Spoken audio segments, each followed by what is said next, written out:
Hello everyone, welcome to Anu's classroom. This session we'll be talking about agri-business environment, and I would say, in my opinion, this is one of the easiest units to cover. Okay, so why talk about agri-business environments? More than 50% of Indian population even now thrive on agriculture as well as its related income. And since independence, our agricultural sector has witnessed a mixed path, right, with significant progress in both agricultural development and animal husbandry and all in India. Increase in crop production, productivity, diversification, as well as this technological developments are all results of progress in our agribusiness sector. But at the same time, in recent years, for those who are dependent on agriculture as the key source of livelihood, it is not turning out to be a sustainable means of income, right? In terms of both economic and social consequences. Majorly, agrarian crisis with sweeping migration to cities and farmer suicides and all those things happening. Even now we hear news about farmers suiciding because they are not able to repay the debts they have taken. So let us understand all the various trends and factors that are responsible in shaping India's agricultural landscape, because it is very much essential to know the economic reforms and the regeneration with a sustained and broad-based agricultural development. So as it is in this session, let us try to understand the trends in agricultural production, sales and exports in India, the framework of evolution of the farm policies in India, the farm reforms of 2020, which is one of the important aspects of this unit, as well as identify the gaps and key players in the agricultural sector. We will try to draw a comparison between the state-specific industrial policies in India as well and assess the role and importance of agricultural marketing. So what are the trends in agriculture on production, sales and exports? So more than half of the country is still reliant on agriculture, since it is the prime source of living and employment for about 58% of Indian population even to this day, that is even in 2023. So the Indian food industry is on the threshold of massive growth, right? Every other YouTube video or Insta short you see is about some agriculture related, small businesses and things like that these days. At least it is for my feed. Maybe it is because of me searching for such content so often in order to take classes for you. I don't know, but I feel like it is growing fast, right? Increasing its contribution to the world food trade every year. The food industry has a very huge potential for value addition with a bright prospect where the Indian food processing industry itself accounts to 32% of country's total food market. So it is one of the largest industries in India and is ranked 5th in terms of production, consumption, export as well as expected growth. So I would say 5th definitely is not a bad place, but being a country that is primarily or majorly dependent on agriculture, 5th is not as good, right? We should rank it higher up. So currently the food and grocery market in India is the 6th largest globally, with retail contributing to 70% of sales, and agriculture, forestry, fishing growth and all predicted to be at least 3% as of 2021. So it must have, at least we must have been close to it, if not crossed it, right? India is one of the leading exporters of agricultural products globally. Various government initiatives, investments, and interventions have helped our Indian food processing industry to attract a lot of FDI inflows also. FDI is nothing but foreign direct investments. So a few initiatives in this particular sector that helped boost the growth rate are subsidiaries in agricultural loans, introduction of forest fresh organic products, Pradhan Mantri Fasal Bhima Yojana, introduction of animal husbandry infrastructure, launch of National Animal Disease Control Program, launch of various mega food parks, launch of PM Matsya Sampada Yojana, E-Gopala app, several initiatives in the fisheries production, dairy, animal husbandry and agriculture, along with the transport and marketing assistance program to provide financial support for transport and marketing of these agricultural products and all are being undertaken. The farming and food production in India is expected to fast track its pace of growth in the coming years as well. So this has become possible. Why? Because of increased investment in the agricultural infrastructure like irrigation facilities, warehousing, cold storage and all. So an overall increase in the usage of these genetically modified crops will likely improve the yield also for us Indian farmers with the help of concreted efforts of scientists. Self-reliance in pulses if we can do that in next few years with the help of this minimum support price and all, it will be another step in the betterment. Other areas which focus on adoption of good manufacturing, food safety, quality assurance mechanisms and all are essential for the development and enhancement to take it forward.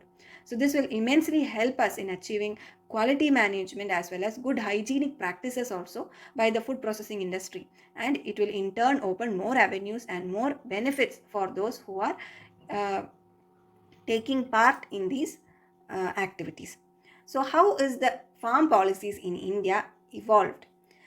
With the seventh schedule of Indian Constitution, it distributed the legislative powers between the center and the state. So accordingly, agriculture was part of the state list. So only the individual states have the power to legislate on such matters, but the central government will always have residual powers. So the initial years after independence, self-sufficiency was the primary objective of India's agricultural policies also, which was aimed to improve food security.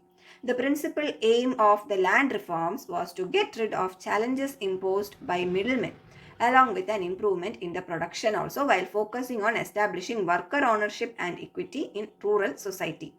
So the first major reform post independence was the Zamindari Abolishment Act in the 1950s. So that placed an upper limit on the size of agricultural land holdings and establishing state control on vacant lands and to distribute the acquired idle land to disadvantaged rural population was established to provide security to lenders. The Zamindari Abolishment Act was. So between this 1965 to 1980 period was what you can say was termed as the era of Green Revolution, and that point of time focused on using innovative techniques and increasing crop productivity with the help of technology.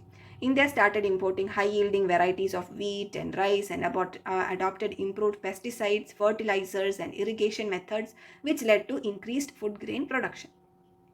And to lend money to farmers and increase the lending by enhancing the flow of credit to the agricultural sector, new financial institutions like the National Bank for Agricultural and New Rural Development, NABARD if you have heard, as well as many regional rural banks were set up. 14 large commercial banks were nationalized in 1969 in view of this particular aim.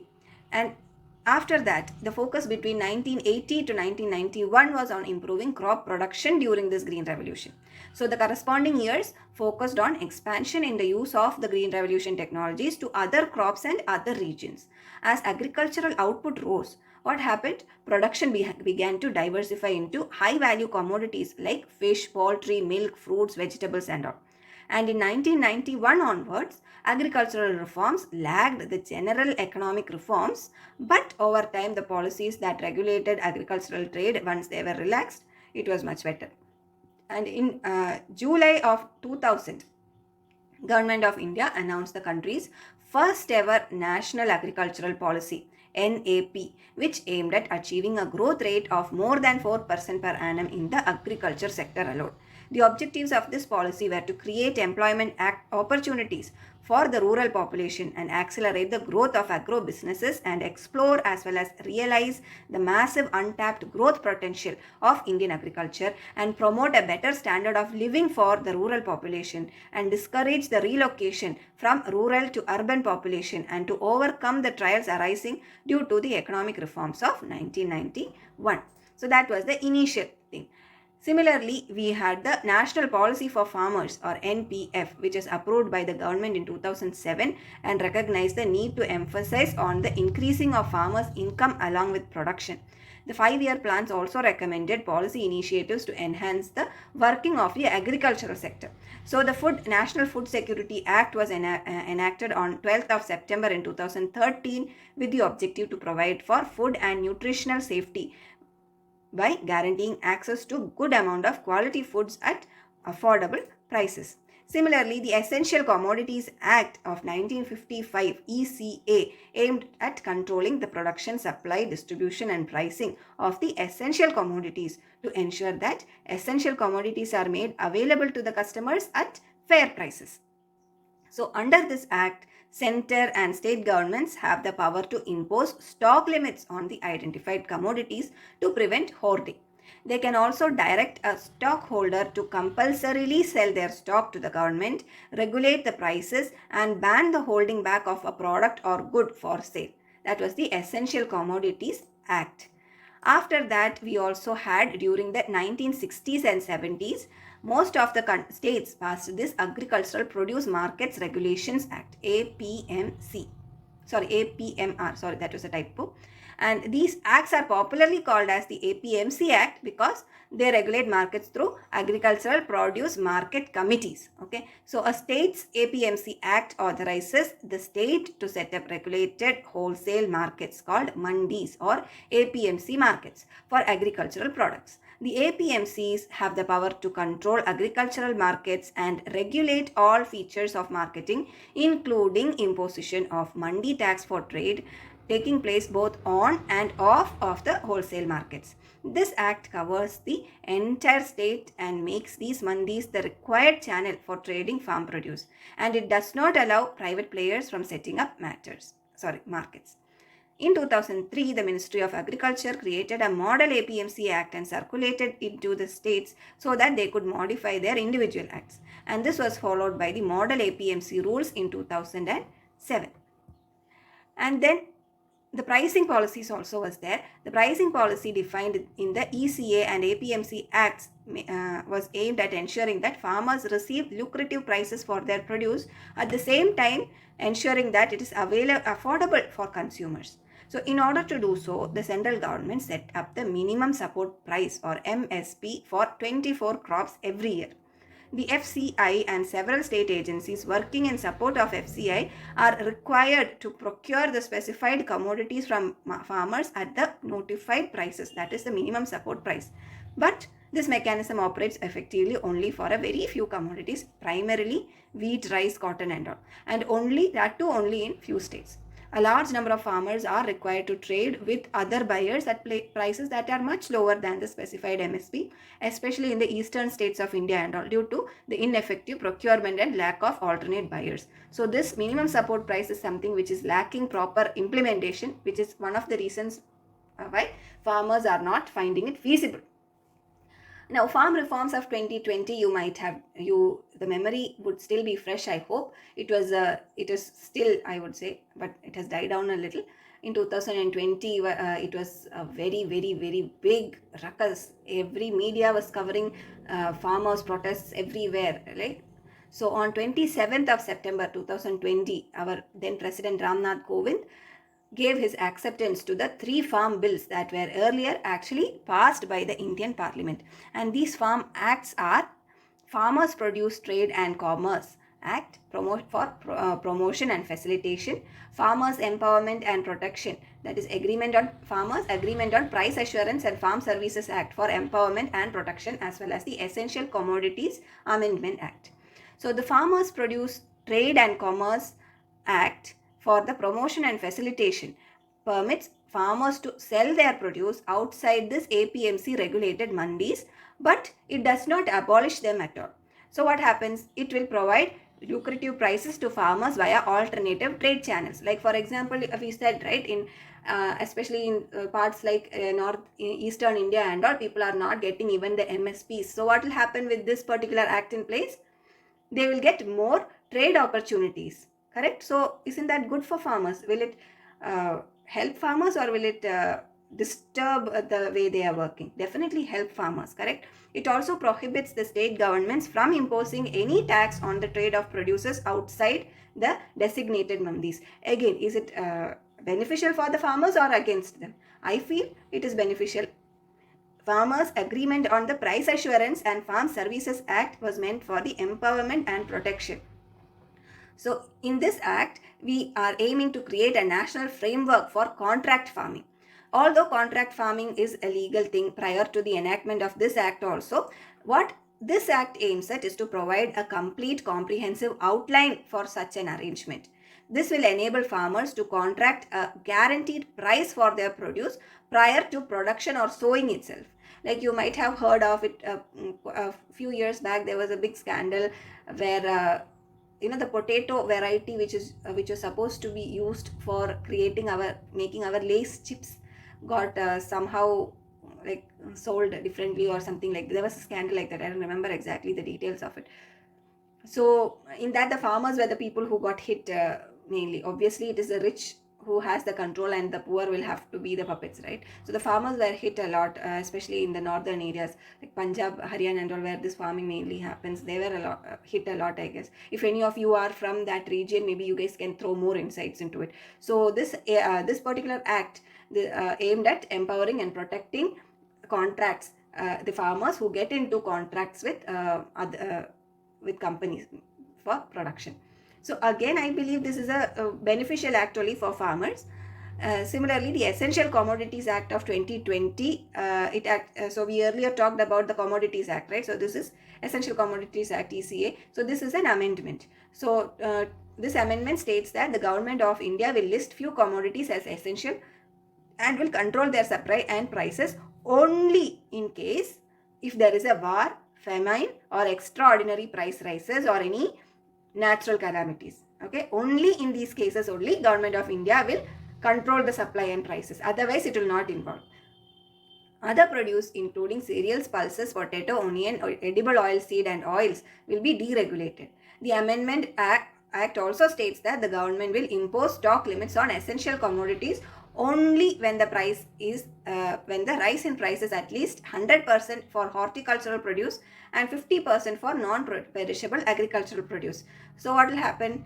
The farmers can now stock up on them and sell when the price is higher.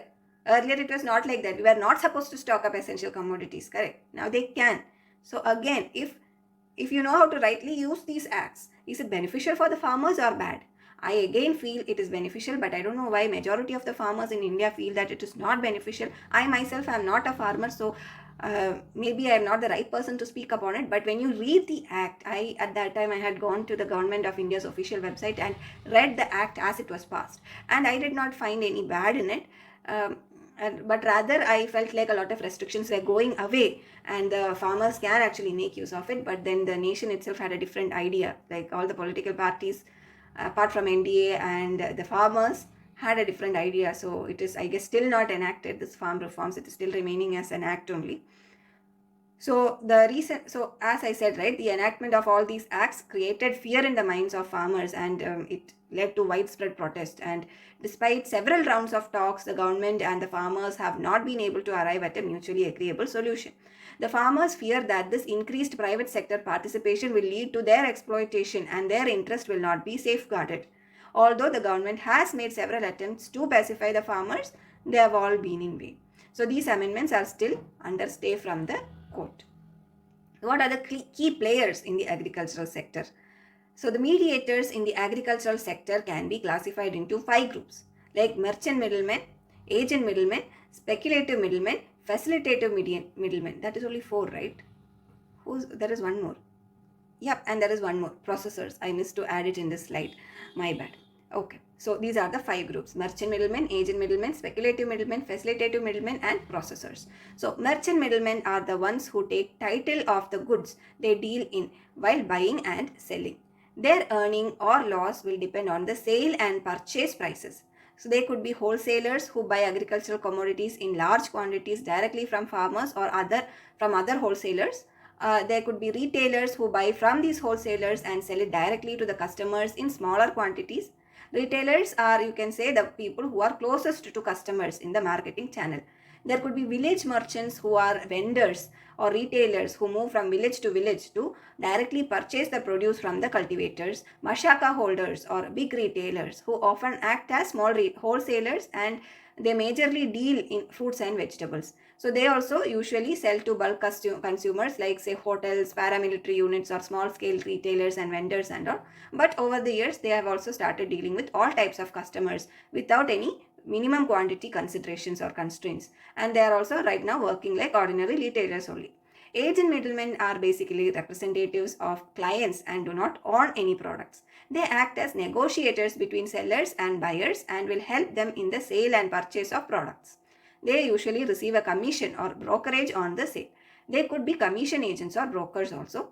Speculative middlemen are the ones who buy products when they are at a low price and when arrivals are sizable, usually in off season. When prices are high, they will sell it off. So they take claim of the product as well as the risk associated with the aim of making a profit on it.